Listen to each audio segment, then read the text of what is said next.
Pessoal, eu vou mostrar. Shalom, graça e paz para você que me assiste, que acompanha aqui pelo canal.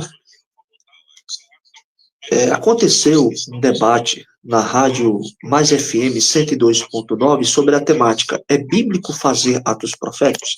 Vou virar a câmera e vou mostrar para vocês.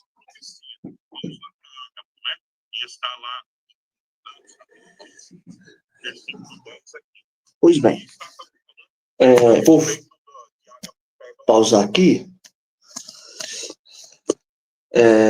Lembrando, eu vou dar a minha opinião com base nas escrituras, tá?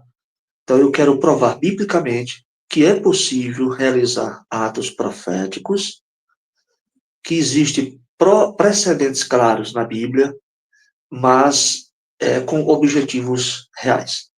Então, se eu estivesse no debate, eu iria defender que, sim, é possível realizar atos proféticos nos dias de hoje.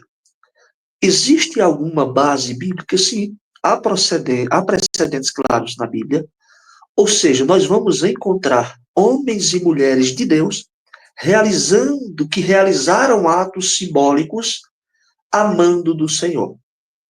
Agora a questão é, olhando para esses atos, a gente vai imitar? Não, observe que todo ato simbólico, ato profético, ele é uma ordem do Senhor por meio do seu Espírito Santo.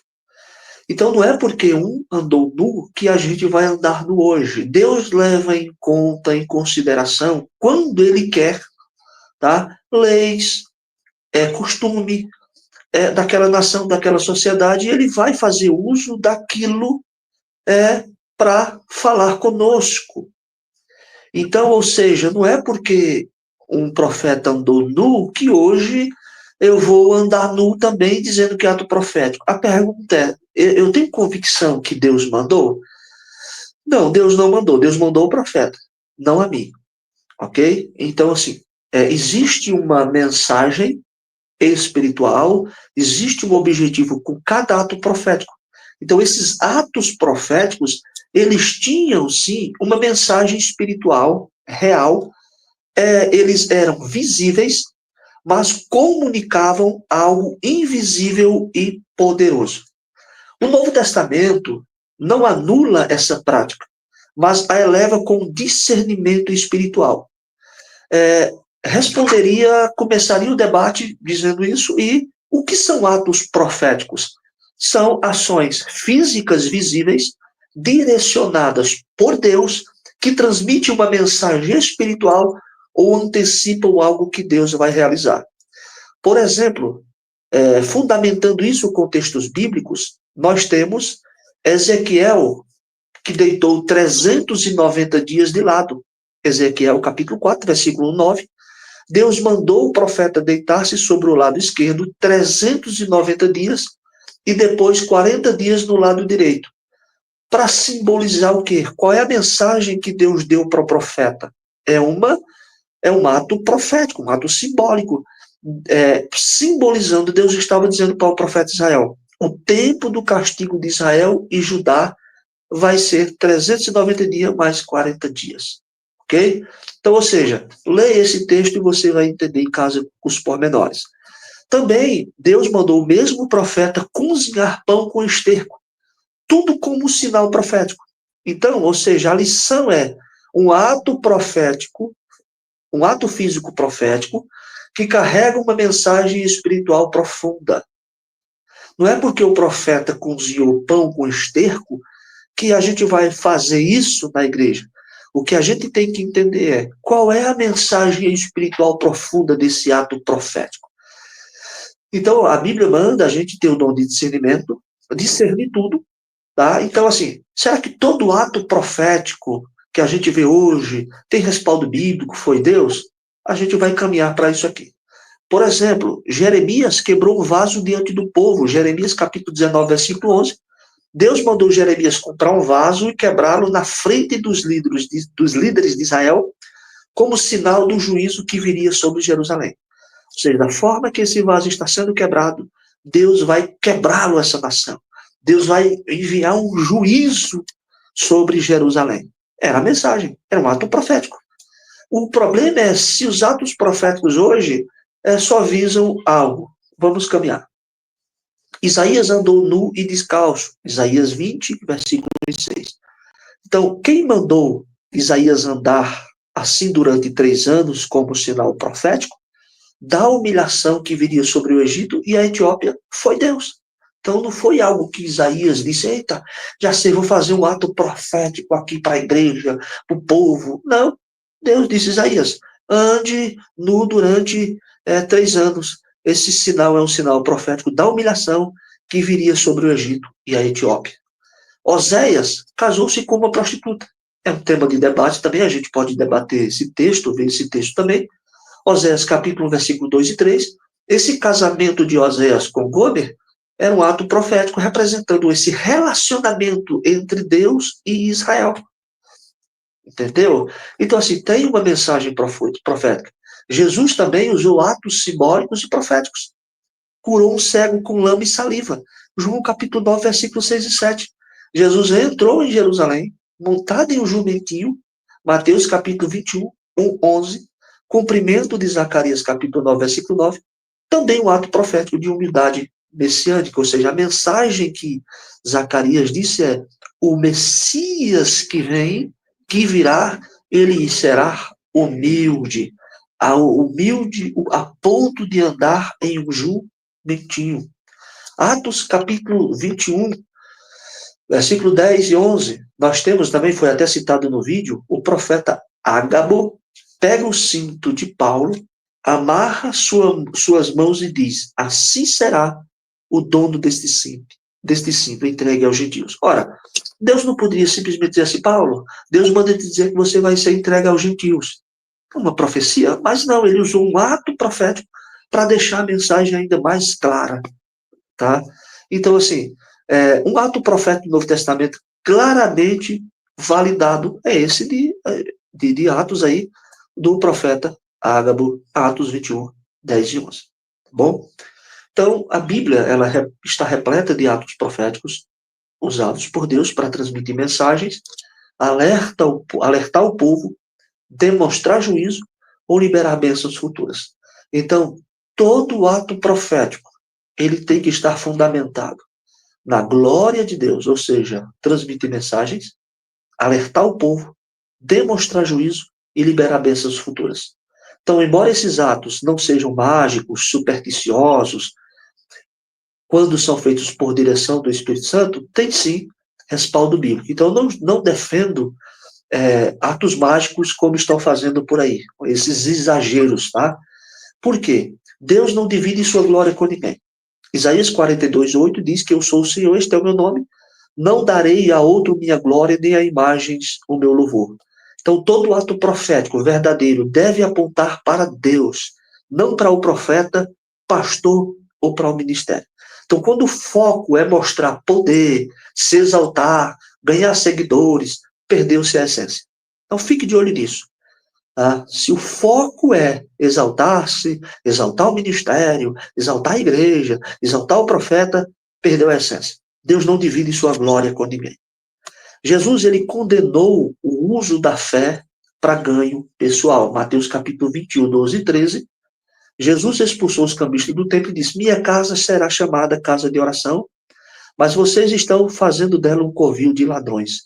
Então, quando o que é sagrado é usado como comércio ou manipulação espiritual, ou manipulação emocional, Jesus reage com zelo e indignação. Tá bom? Atos capítulo 8, 18 e 20, nós temos Simão, o mágico, quis o poder do Espírito Santo por dinheiro. Diz assim, dai-me também esse poder.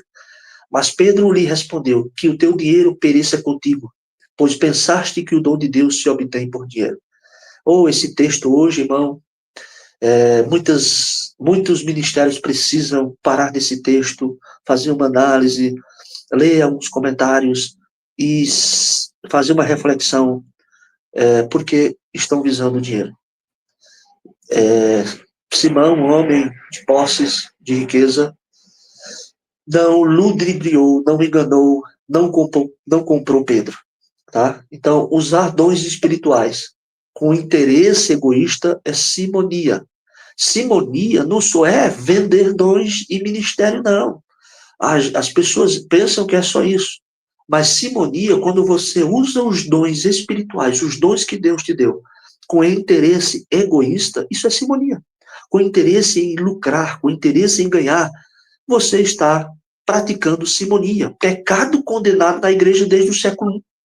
Tá? Pecado condenado por Pedro, com pecado condenado pelo Espírito Santo, pecado condenado por Deus.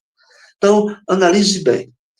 E interessante que é bom deixar claro que falsos profetas usavam no Antigo Testamento e no Novo Testamento sinais, ou seja, atos proféticos para enganar e enriquecer. Isso não quer dizer que porque quem fazia uso desses atos proféticos eram falsos mestres, não quer dizer que também homens de Deus foram verdadeiramente usados por Deus para fazer esses atos proféticos.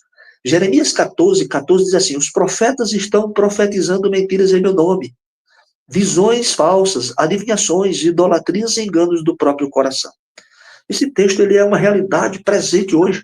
Hoje o que tem de profeta profetizando mentira, usando o nome de Deus, visões falsas, sonhos falsos, adivinhações, não é profecia, é adivinhação. Tem muita gente adivinhando, cometendo idolatria, enganando o próprio coração, não é brincadeira.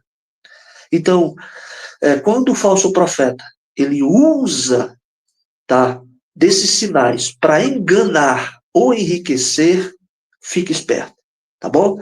2 Pedro, capítulo 2, versículo 3. Explorarão vocês com palavras fingidas.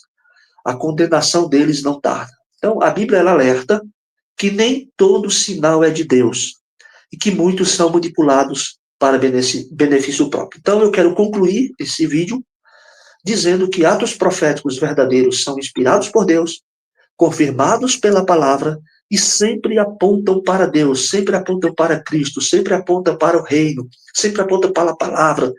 E se exalta o homem, promove culto à personalidade, ou tem como objetivo arrecadar dinheiro, não é de Deus, mesmo que pareça poderoso. Porque estão usando, o que nós vemos hoje é visões, revelações, profecias e atos proféticos com um objetivo. O único objetivo: arrecadar dinheiro. Eu nunca vi dessa forma. Deus só fala com a pessoa. Olha, Deus mandou, Deus deu um ato profético aqui. Vamos colocar isso aqui, esse cofre, e todo mundo que ofertar mensalmente aqui, Deus vai abrir as portas. Isso é um ato profético, você tem que ter fé. Tem que ter fé para ir, irmão. Se não tiver fé, então eles usam o nome fé, mas o objetivo é arrecadar dinheiro. Então, não sou contra pedir dinheiro, arrecadar dinheiro, mas tornar todo ato profético, Deus só fala visão, profecia, revelação, só visa dinheiro. Quando não é dinheiro, é ataque pessoal, é indireta. Ou seja, que Deus é esse que estamos vendo em alguns púlpitos, em alguns ministérios? Então, por isso, meus irmãos, um alerta aqui. O discernimento é essencial, tá? Nem tudo que brilha é ouro, e nem todo profético é bíblico. Defendo, sim, atos proféticos. Deus já me usou em atos proféticos, mas nunca usei para minha honra, para minha glória, para o meu nome, para o meu ministério, ou para afamar a igreja ou ministério de ninguém, mas sim para ser bênção para quem Deus estava falando. Ato profético, um exemplo aqui, aconteceu comigo. A missionária saudosa irmã Zorilda, que está com Cristo, nos braços de Cristo agora nesse momento, não está mais entre nós. A gente estava numa campanha no lar. E nesse ato profético, Deus me usou, me mostrava uma fita de carretel de linha de pipa. E Deus me mandava desenrolar ali. Eu falava, olha, e eu desenrolava aquele carretel sem estar com ele na mão e dizia assim: assim diz o Senhor. Da mesma forma que eu estou desenrolando esse carretel, Deus manda dizer que está desenrolando a tua vida, que está tudo enrolado, tudo embaraçado. E vai usar uma pessoa para te ajudar para desenrolar.